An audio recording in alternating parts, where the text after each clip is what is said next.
This is the Brown Boy Wonder podcast. Welcome to the Brown Boy Wonder podcast. In this episode, we're going to talk about March Madness and the new NFL rules. I'm here with Steven. Steven, how you doing today? Doing all right. How are you? I'm doing good, man. Well, let's get into the NFL new rules for the 2024 season. One of the biggest rules that they came up with is the hip drop tackle is banned. Yeah, I. What are you supposed to do? Exactly. There's nothing you can literally do anymore. If someone gets behind you, that's it. That's it. They're gonna score. That's a problem. Yeah, so I'm guessing they want them to like tackle. Okay, they can't grab the legs. No, you can't go low. You can't go high. And now there's a rule. Now you can't go in the midsection, the hips. Oh, really? No. So how? Exactly. Like that's why everyone's so mad. What are you supposed to do? I guess you just got to push them. That's it. Push them down. Yeah, What? like flag football. Honestly, the guy said results in about a 25 times rate of injury as a typical tackle when it comes to the hip drop tackle. So they're saying there's more injuries with that tackle. I can see it because I've always seen like players getting injured through like their legs, their ankles, but that's I don't know else how can you drop a guy? Well, now you can't. Well, I'm guessing there'd be more touchdowns, there'd be more like long runs of a running back or wide receiver. Yeah, you either let them score or you hope to make some sort of different tackle, and if not, then 15-yard penalty, and it's a problem. It's like the NBA All-Star game. Like, there's no defense. Yeah. Crazy. The next rule is the NFL trade deadline will be 1 week later. So instead of week 8 deadline, it will be week 9. This was proposed by the Steelers. I don't get the point of that. Neither. Just do your work in time. That's it. There's another week of deciding. You literally have a year to decide, and you need more time. It's I don't know. Big corporations being unprofessional. Well, Steelers needed that, so that's why they proposed it. The next new rule is coaches get a third challenge. So coaches no longer have to win their first 2 challenges to get the third challenge. Now they only have to win of their first 2 challenges to be rewarded the third. What if you get all 3? I guess you get a lot of challenges done. Unlimited challenges. Yeah, I get why because they want to start challenging penalties, which there are certain penalties that should be challengeable. Mm-hmm. Yeah, it makes sense. A lot of refs are doing a bad job, so. Oh, especially last season, a lot of missed calls. The one that got me, and I saw on X earlier, was that Washington game. Remember, it was a goal line. Washington needed a score to tie or to force overtime, and Terry McLaurin is what looked to be offsides. He looks at the ref, and the ref gives him the okay. It's fine. Oh, right. And then the play ensues, and then he calls him offside, and it's like, what the hell was that about? Even the defender was like, "What? Why'd you throw the flag? You said he was fine." But yeah, that ref got in trouble. Shocker. Was the Brad Allen who got in trouble? I don't know. I think it was him. I don't know, but if you held them more accountable, we wouldn't have to make up new rules. Definitely. Also, the new kickoff spot where like it's kind of like the XFL rules where everyone is at the 40-yard line, and then when the kicker kicks the ball and the receiver gets the ball, now everyone can tackle. Because they're using the XFL rules. So, to be honest, I think, like I said before, I think in previous episodes, I said, well, the UFL or XFL, whatever it is going to take over the NFL. I think it's about to happen in the next few years if these rules are still the same. I think this one's fine. People are overreacting, but like, if you watch the XFL from 2019 before 2020 happened, there was a lot of kickoff returns. There was a lot of good coverage on the kickoffs, and no one got hurt, and it made for exciting comebacks in the fourth quarter. So it could lead to something, but I don't know. The NFL is a different game. I guess I do want the NFL to integrate how the XFL does their sideline reporting with the players. I want that in the NFL. Mm-hmm.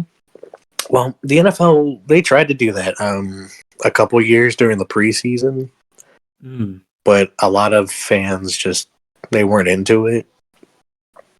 I was, though. I was like, this is interesting. Oh, man, that's a lot of fun because they're going to curse and it's going to be viral no matter what. Yeah. Next rule is enforcement of fouls on change of possession plays. So during a play that results in a possession change, if fouls are committed by both teams, any major offensive fouls like unnecessary roughness that were committed before the possession change will be enforced.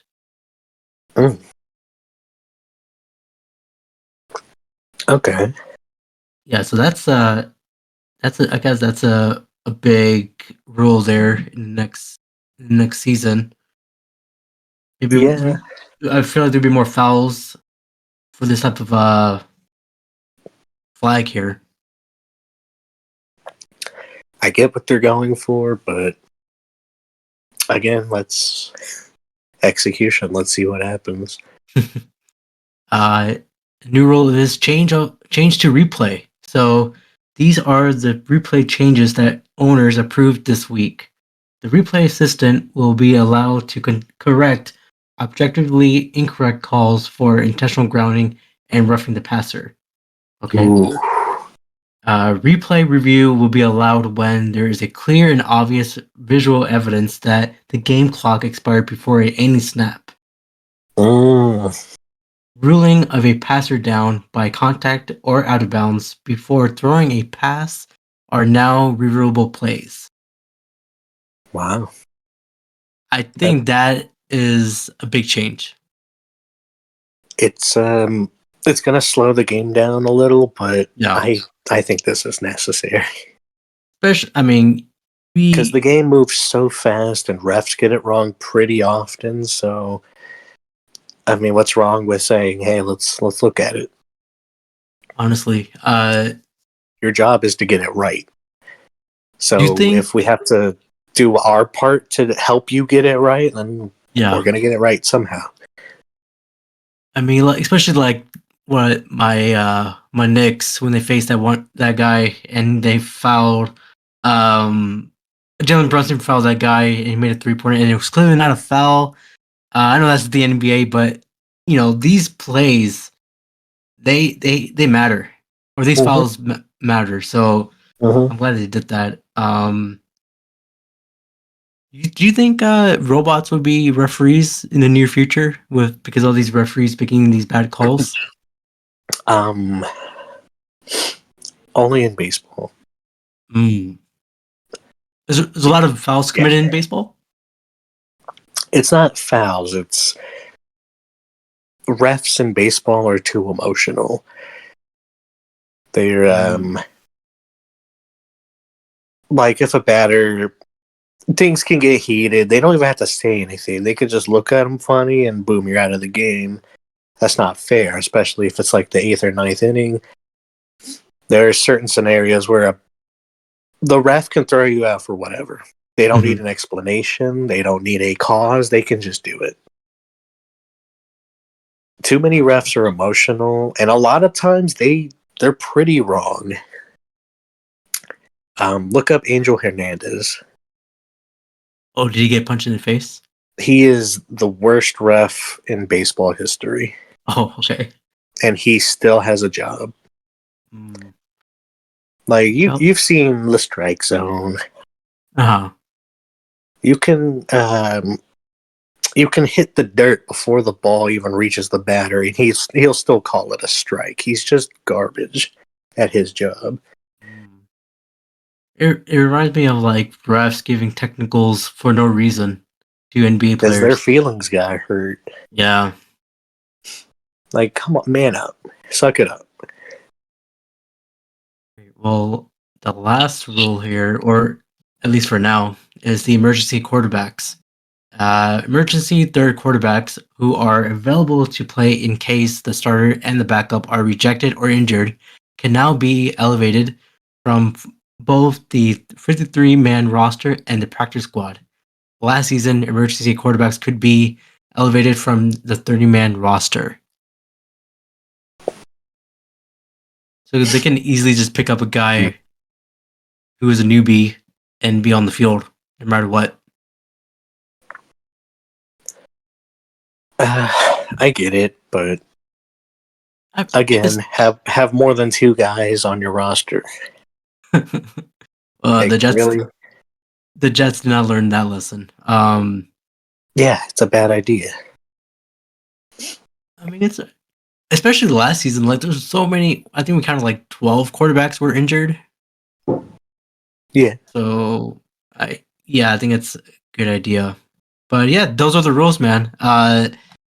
Hopefully, we'll see a different season in the NFL coming up. Yeah. I don't know. This season has a lot of. I feel like the shift happened this year, but I think the shift's going to happen next year. All the teams we know make the playoffs, always up there. I think they're going to fall off, and other teams that don't get the spotlight very often are they're going to elevate. So, yeah, I think it's going to be a different year. So you're saying Houston will be in the Super Bowl? For the first time, kind of ever, I feel good. I feel really good. I'm glad you feel good because Houston is a good team now. The amount of defense improvement they made. Wow. Yeah. All right. Let's get into March Madness, man. How are you feeling, man? We only have 16 teams left in this madness. Yep. Let's get into the men's here. So UConn is facing San Diego, Houston is facing Duke, Illinois is facing Iowa, NC State is facing Marquette, North Carolina is facing Alabama, Purdue is facing Gonza, Clemson is facing Arizona, and the Blue Jays are facing Tennessee. Is your winner out of the bracket? No, not yet. Who do you pick?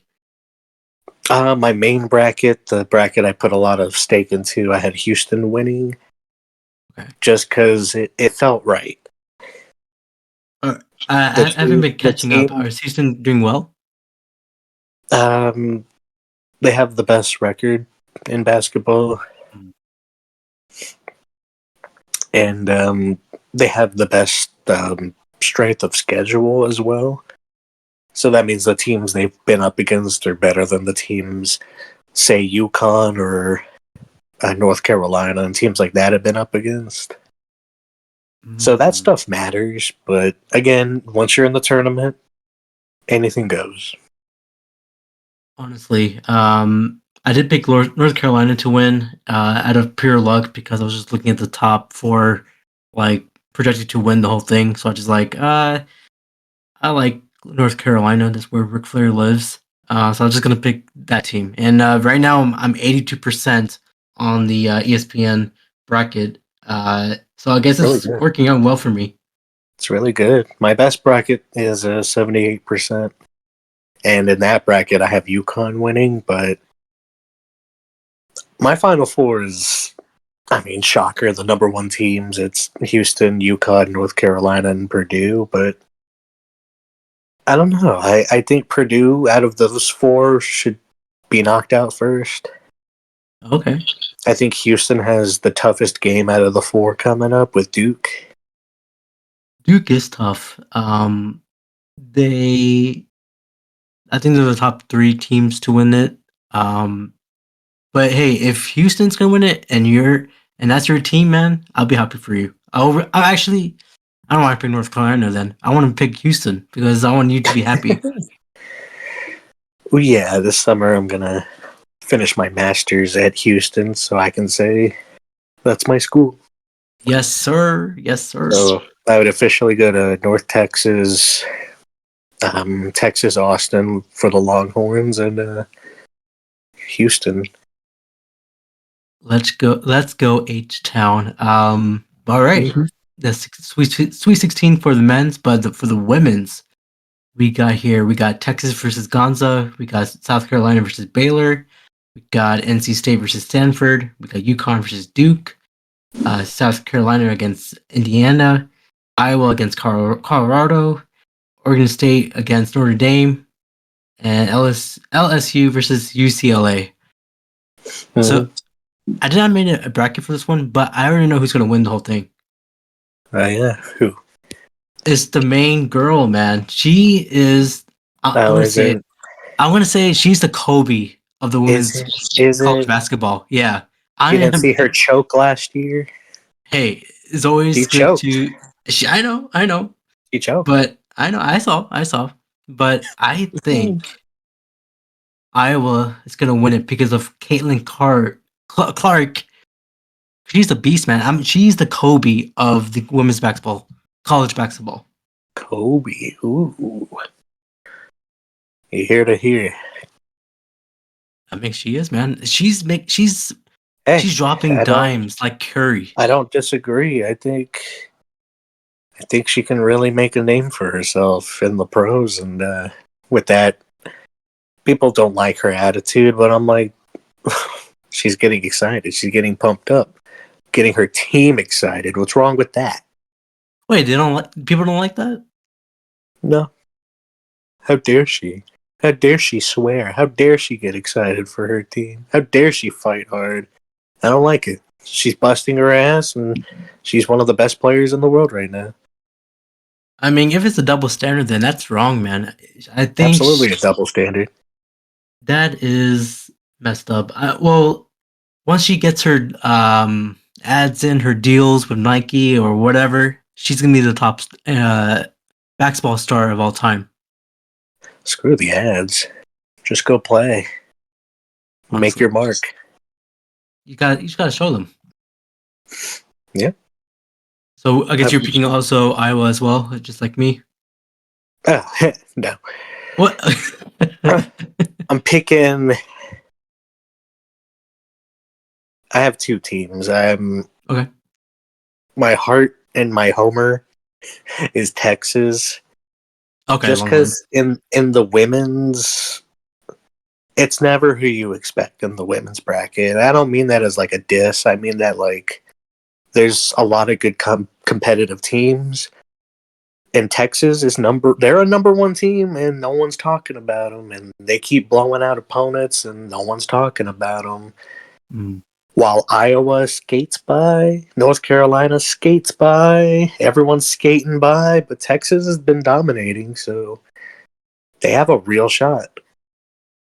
Hey man, if you say it, I believe it.